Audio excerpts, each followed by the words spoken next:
देख रहे हैं नेटवर्क 33 राजकुमार के साथ। तो चलिए पढ़ते हैं आज की कहानी की ओर। दोस्तों, मेरा नाम रमेश है।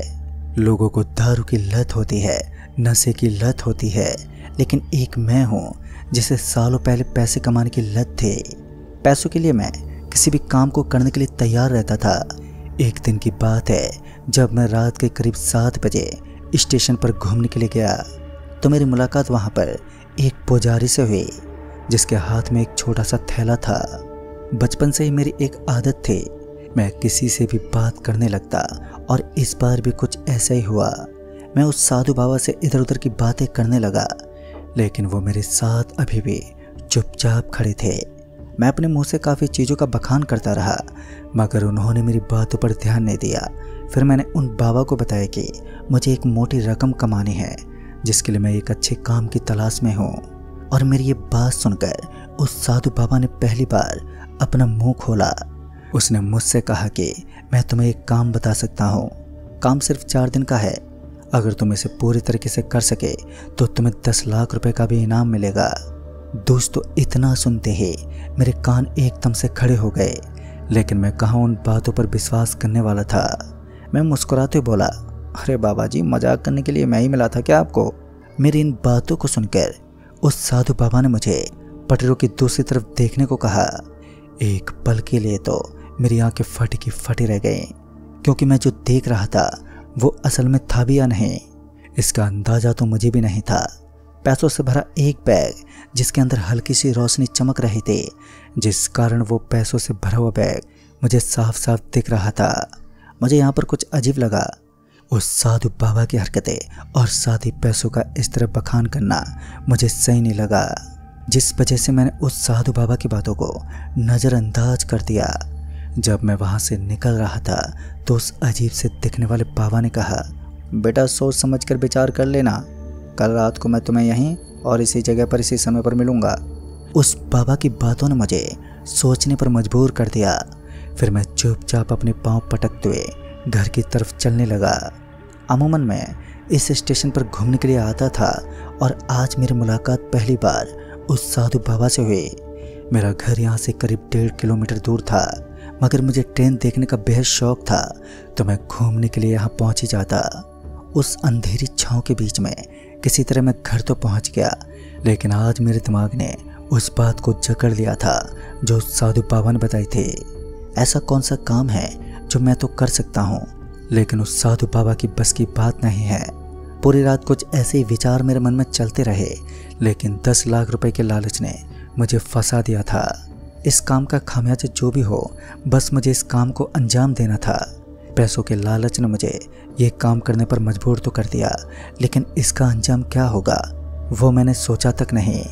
पूरे दिन की भागदौड़ के बाद अब वक्त हो चला था वापस घर लौटने का, लेकिन घर लौटते वक्त मुझे उस साधु बाबा की याद आने लगी, जिसने बताया था कि वो मुझे उसी स्टेशन पर मिलेगा। और अब जब बात पैसों पर आ गई थी तो मैं भी कहाँ रुकने वाला था।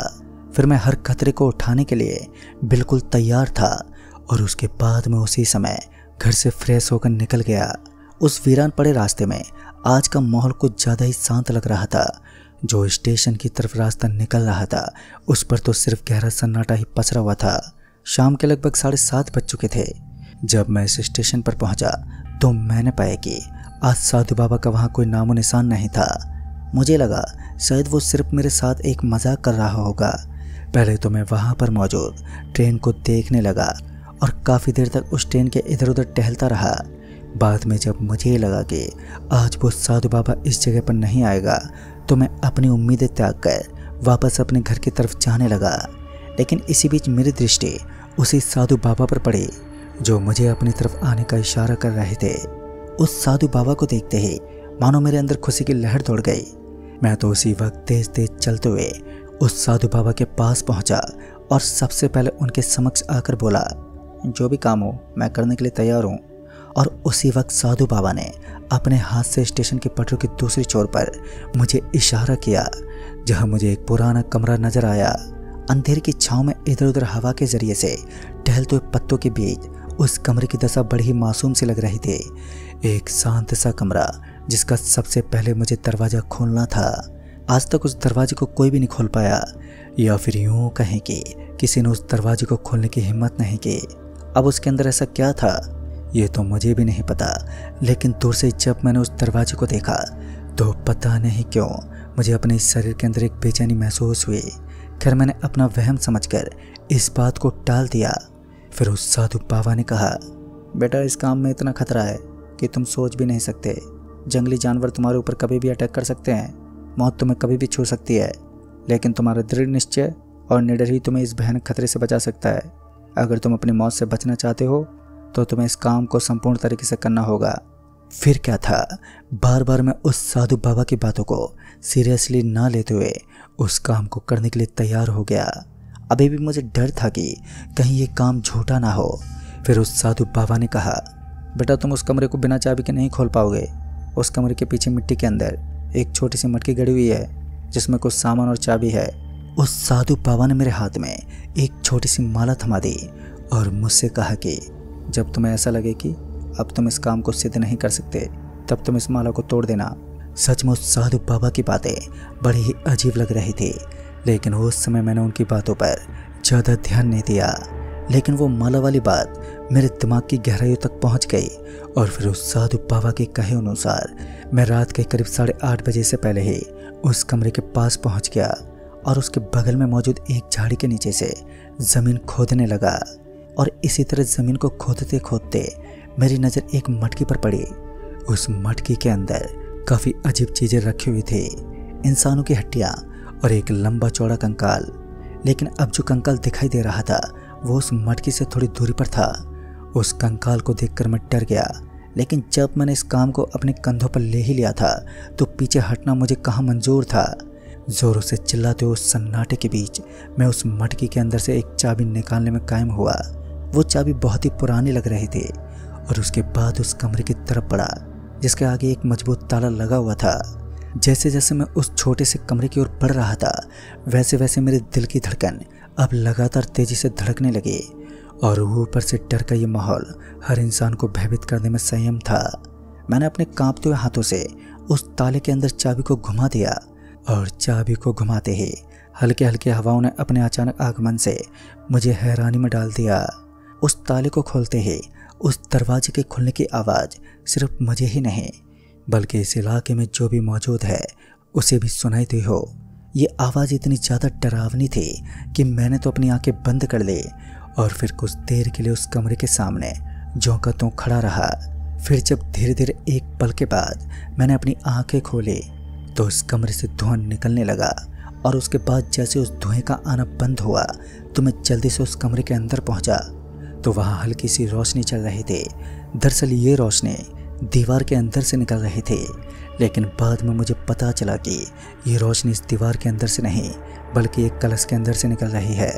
वो कलश उस दीवार के बगल में ही पड़ा था और जैसा कि उस बाबा ने बताया था कि उस मकान के अंदर मौजूद एक चमकती हुई चीज़ को लेकर मुझे जंगलों के बीचों बीच पहुंचना है जहां मुझे एक कब्रिस्तान दिखेगा और वहां ले जाकर मुझे इस कलश के ढक्कन को खोल देना है। उसके बाद जो होगा उसे एक पल के लिए भी मुझे नहीं देखना है और उसी समय उस माला को तोड़कर वहां से निकल जाना है। फिर उसके तुरंत बाद ही मुझे सारे के सारे पैसे दे दिए जाएंगे। लेकिन बाबा ने तो बताया था कि इस काम में बहुत ज़्यादा खतरा है, तुम्हारी जान भी जाना इस काम के लिए आम बात है। लेकिन अभी तक तो मैंने ऐसा कुछ भी नहीं देखा जिसके बारे में बाबा ने बताया था।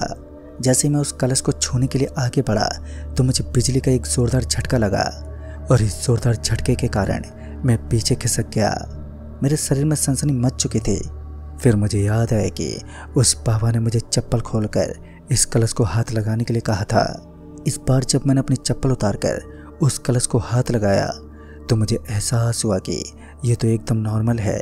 मैं उस कलश को लेकर तुरंत ही उस कमरे से बाहर निकल गया और अब रात भी गहरी होती जा रही थी और घर वाले भी शायद मेरा इंतज़ार कर रहे होंगे। 1.5 घंटे के अंदर मुझे इस काम को निपटाना था तो मुझे जल्दी जल्दी जंगल की तरफ भागना पड़ा और इसी तरह भागते भागते मेरी सांसें उखड़ने लगी थी। मेरा पूरा का पूरा शरीर एकदम से सुन्न पड़ गया। मेरे पेट में दर्द होने लगा, लेकिन बावजूद इसके भी 10 लाख रुपए ने एक जज्बा पैदा कर रखा था। सांसें उखड़ने के बावजूद भी मैं लगातार बढ़ता रहा और उसके बाद किसी तरह जंगलों के बीच बीच पड़ने वाली मैं एक नदी के पास पहुंच गया, जहां पर मुझे इस सामान को खोलना था।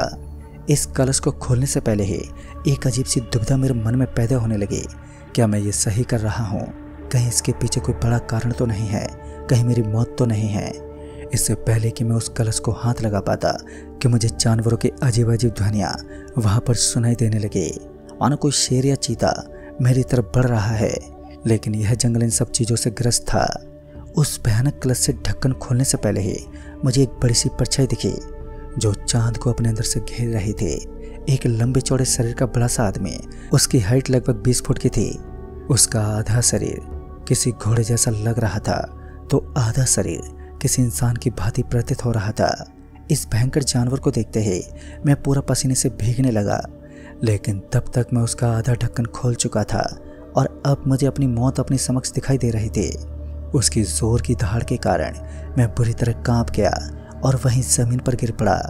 मेरे हाथ से वो कलश भी नीचे छोड़कर गिर गया, जिस वजह से एक बड़ा अनर्थ हो गया और उस जानवर के नुकीले दांत और खून से सना हुआ उसका शरीर कहीं ना कहीं मेरी मौत की तरफ इशारा कर रहा था। मैं इतनी बुरी तरह डर गया था कि मैं बेहोश होकर वहीं सो गया और उसके बाद जब मैंने अपनी आंखें खोली तो मुझे लगा कि शायद आज मैं नरक में पहुंच चुका हूं। लेकिन मेरे सामने वही घनघोर स्टेशन था जिसके चारों तरफ स्ट्रीट लाइट लगी हुई थी। मेरे पास में एक आदमी भी बैठा हुआ था, तो उसने बताया कि उसी ने एक भयानक मंजर से मेरी जान बचाई थी। मगर वो आदमी कौन था, कहाँ से आया था और उसका अस्तित्व क्या था? आज भी इस घटना के बारे में सोचता हूँ तो मुझे यकीन नहीं होता कि मेरा सामना एक भयानक शैतान से हुआ था, जो पल भर में ही अपने डरावने नज़ारे को मेरे सामने प्रस्तुत करके अचानक ही छूमंतर हो गया। फिर दोस्तों उस दिन मुझे वापस से उसी स्टेशन पर नींद आ गई, लेकिन आज तक इस बात का पता नहीं लगा कि वो आदमी कौन था जिसने मुझे वो कलश खोलने को कहा। तो दोस्तों इस कहानी में बस इतना ही। तब तक के लिए बाय एंड टेक केयर।